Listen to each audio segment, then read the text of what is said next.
Le mal-être croissant des adolescents révèle à la fois leurs besoins fondamentaux, mais aussi les difficultés croissantes des familles à combler ces besoins. À la suite de la pédopsychiatre Marion Robin, je reprends des observations de l'étude Family and Care qui a porté sur 425 adolescents de 13 à 19 ans hospitalisés en psychiatrie à l'Institut mutualiste Montsouris à Paris. Premièrement, parmi les adolescents concernés par cette étude, certains avaient fait des tentatives de suicide. En ce qui les concerne, la première observation, c'est que 8 sur 10 d'entre eux sont des jeunes filles. Deuxième observation, 35% de ces jeunes ont été victimes de violences sexuelles à l'âge de 15 ans en moyenne. La troisième observation, c'est que ces adolescents, plus que les autres, souffrent d'un climat d'abandon, de distanciation à la maison. Quatrièmement, on trouve aussi, pour ce qui les concerne, des exigences inadaptées. Pour eux, il est donc nécessaire de les écouter davantage et aussi d'avoir des exigences ajustées à leur âge, à leurs capacités personnelles. Deuxièmement, parmi les adolescents de cette étude, 8 sur 10 ont des comportements agressifs. Cela concerne en l'occurrence une majorité de garçons.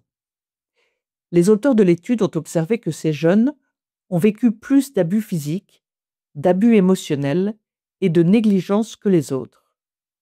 Ils ont aussi des interactions familiales difficiles, avec un pessimisme envers eux, une culpabilisation et même un contrôle excessif. Enfin, des incohérences éducatives récurrentes ont été observées. En bref, les adultes disent une chose et son contraire. Troisièmement, il ressort aussi de cette étude des différences suivant le sexe. Chez les jeunes filles, on retrouve plus de comportements de parentification. Près de 4 jeunes filles sur 10 ont ainsi un rôle d'adulte auprès de leurs parents ou d'autres membres de leur famille. On trouve aussi un manque de protection et de fiabilité parentale plus présent chez les filles.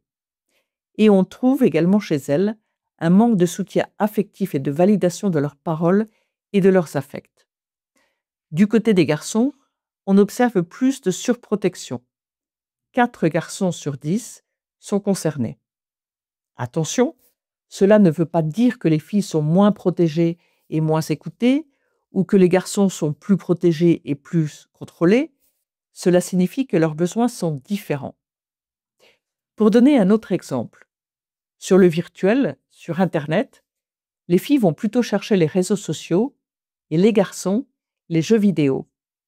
Sur les réseaux sociaux, les filles cherchent en fait à répondre à leur besoin fondamental d'être validées inconditionnellement sur le plan affectif. Et sur les jeux vidéo, les garçons le disent eux-mêmes, je suis capable d'avancer, d'atteindre tel ou tel niveau, et donc je suis capable de réaliser quelque chose. Cela interroge sur la façon dont nous donnons aux garçons des opportunités pour assumer des responsabilités, adaptées à leur âge bien sûr.